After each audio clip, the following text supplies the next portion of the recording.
জমি নিয়ে বিরোধের জেরে গাজীপুরের গাছা এগ্রোর বিরুদ্ধে ষড়যন্ত্র করে চলেছে একটি মহল। বৈধ জমিতে এগ্রো প্রজেক্ট করা হলেও সন্ত্রাসী দিয়ে বিভিন্নভাবে ভয়ভীতি ও হামলা চালানো হয়েছে কয়েক দফা। এমন পরিস্থিতিতে থানায় অভিযোগ দিয়ে মিলছে না সুরাহা। শরীফুল ইসলামের রিপোর্ট জানাচ্ছেন মাজহারুল আমিন শুভ। 2010 সালে গাজীপুরের সদর উপজেলার গাছা ইউনিয়নে 12 একর 20.5% জমি কেনেন গাছা এগ্রোর কর্ণধার হাসান তাহের ইমাম। ওই জমির দখল বুঝে পেতে গেলে বাদ সাধেন ডাক্তার সানমুনতাহা নামের এক ব্যক্তি। উল্টো ওই জমির ভেতর নিজের জমি রয়েছে বলে দাবি করেন তিনি। এ নিয়ে কয়েক দফা বৈঠক ও সালিশ হলেও ডাক্তার সানমুনতাহা জমির বৈধ কোনো কাগজ দেখাতে পারেননি। পরে স্থানীয়রা ওই জমির দখল হাসান তাহের ইমামকে বুঝিয়ে দেন।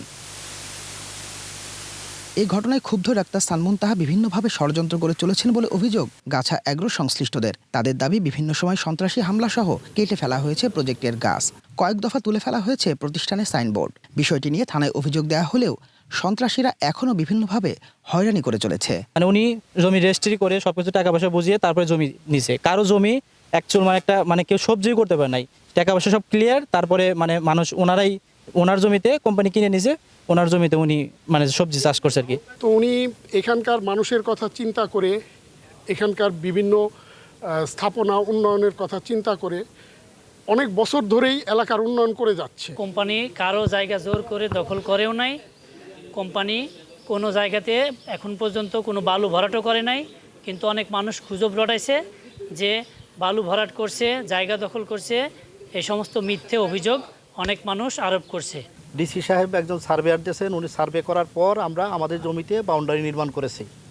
আমরা অত্র এলাকায় জোর করে কারো জমি দখল করি নাই, কারো জমি ভরাটও করি নাই। আমরা আমাদের জমির উপরেই বাউন্ডারি করছি।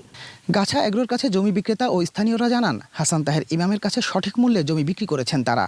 তাছাড়া হাসান তাহের ইমাম এখানে গাছা এগ্রো প্রতিষ্ঠার পর থেকে এলাকার উন্নয়নে বিভিন্ন কার্যক্রম পরিচালনার পাশাপাশি অসহায় দুস্থ মানুষদের বিনামূল্যে চিকিৎসা ও শিক্ষার ব্যবস্থা করেছেন। স্থানীয়দের স্বাবলম্বী করতে ঋণ সহায়তা সহ আর্থিক সহযোগিতা করে চলেছেন বিভিন্ন স্কুল, মাদ্রাসা ও মসজিদে।